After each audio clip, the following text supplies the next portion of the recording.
নমস্কার বন্ধুরা, কেমন আছেন আপনারা সবাই? আশা করি রাধা মাধবের কৃপায় খুব ভালোই আছেন। আপনারা দেখছেন আপনাদের সকলের প্রিয় বাঙালি শখের রান্না। নমস্কার বন্ধুরা, আজকের রেসিপি পোস্ত ইলিশ। আপনারা ভিডিওটা শেষ পর্যন্ত দেখতে থাকুন, আশা করি সবারই ভালো লাগবে। পোস্ত ইলিশের জন্য দুটো মাছ নিয়ে নিয়েছি। এই দুটো ইলিশ মাছ কেটে ভালো করে ধুয়ে আনবো।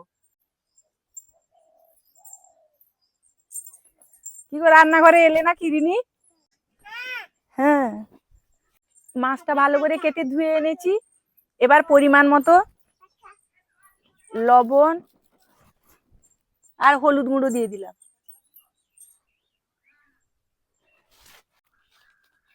এইভাবে ভালো করে মাখিয়ে নেব। উনুন ধরিয়ে নিয়েছি, কড়াইটা এবার বসিয়ে দিলাম। কড়াই গরম হয়ে গেছে, সর্ষের তেল দিয়ে দিলাম। পোস্ত ইলিশের জন্য প্রথমে ইলিশ মাছগুলো ভেজে নেব। আমি মাছগুলো ভেজে নিচ্ছি, আপনারা নাও ভাজতে পারেন।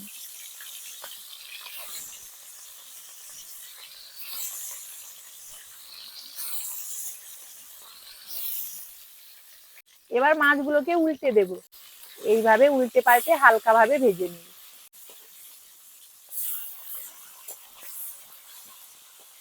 মাছগুলো হালকা ভাবে ভাজা হয়ে গেছে, এবার তুলে নেব।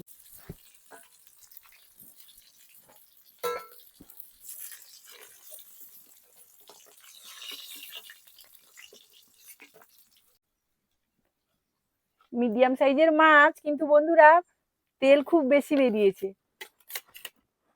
আর এর স্বাদও খুব সুন্দর হবে। বাকি মাছগুলোও একইভাবে ভেজে নেব।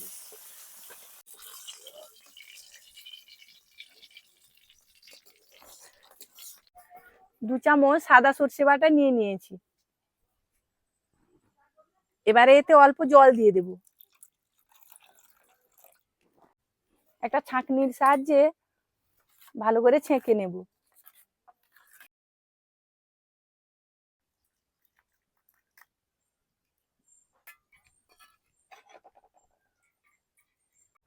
দেখুন বন্ধুরা, সর্ষে বাটাটা ছেঁকে নিয়েছি। এটা তরকারিতে দিলে তরকারিটা হালকা তেতো লাগবে, আর তরকারি দেখতেও ভালো লাগবে না, তাই সর্ষে বাটাটা ছেঁকে দিলাম। আপনারা ছেঁকে নিতেও পারেন, নাও ছেঁকে নিতে পারেন, এটা পুরোপুরি অপশনাল। এই মাছ ভাজার তেলেই আমি রান্নাটা করব, আর আলাদা তেল এখন দেব না। তেল গরম হয়ে গেছে, অল্প কালো জিরে দিয়ে দিলাম। কালো জিরাটা হালকাভাবে ভাজা হয়ে গেছে, সুন্দর একটা গন্ধ উঠছে। এবার এতে দিয়ে দেব দুটো পেঁয়াজ কাটা।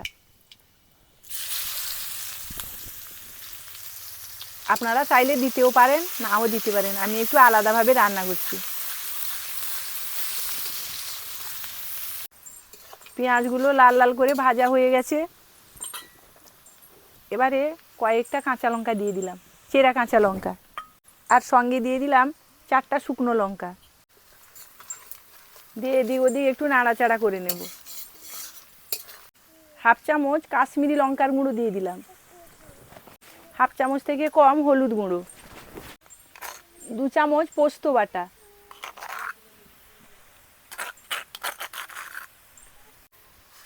দিয়ে ভালো করে একটু কষিয়ে নেব।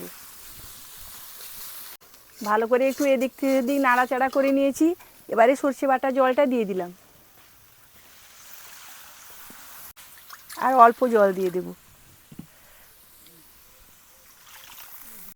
পরিমাণ মতো লবণ দিয়ে দিলাম। ঝোলটা ফোটা পর্যন্ত অপেক্ষা করব। দেখুন বন্ধুরা, ঝোল ফুটে গেছে।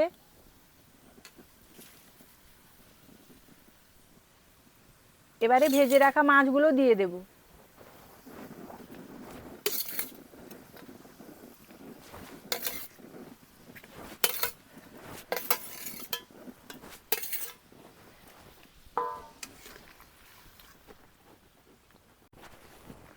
পাঁচ মিনিট ঢাকা দিয়ে রেখে দেব। 5 মিনিট হয়ে গেছে, ঢাকনাটা এবার খুলে নেব। ওপর থেকে অল্প সর্ষের তেল দিয়ে দিব, দিলে খেতে আরো বেশি ভালো লাগবে, স্বাদটাও খুব সুন্দর হবে। দেখুন বন্ধুরা, কত সুন্দর কালার এসছে, আর গ্রেভিটাও খুব সুন্দর হয়েছে। আমাদের পুরোপুরিভাবে পোস্ত ইলিশ রেডি হয়ে গেছে। এবারে একটা পাত্রে ঢেলে নেব। আপনারা ইলিশ মাছের অনেক রকমের রান্না খেয়েছেন, ইলিশ ভাপা, সর্ষে ইলিশ। আর আমি যেভাবে রান্না করেছি আপনারা এইভাবে একবার বাড়িতে রান্না করে খাবেন, দেখবেন ভীষণ ভালো লাগবে।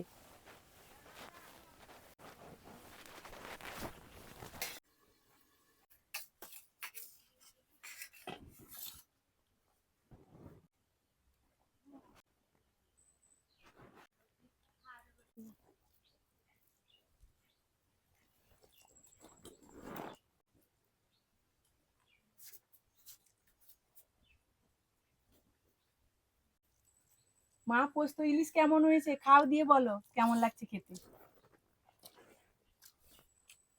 পোস্ত ইলিশ খুব ভালোই হয়েছে, স্বাদ ভালো হয়েছে, তরকারিও খুব ভালো হয়েছে। আজকে আমার দিদি ভাই পোস্ত ইলিশটা এত সুন্দর রান্না করেছে, দারুণ হয়েছে, যেন ফাটাফাটি একদম। আমাদের ভিডিওটা যদি আপনাদের ভালো লাগে চ্যানেলটিকে সাবস্ক্রাইব করবেন এবং আমাদের সঙ্গে থাকবেন। সবাই সুস্থ থাকবেন, ভালো থাকবেন।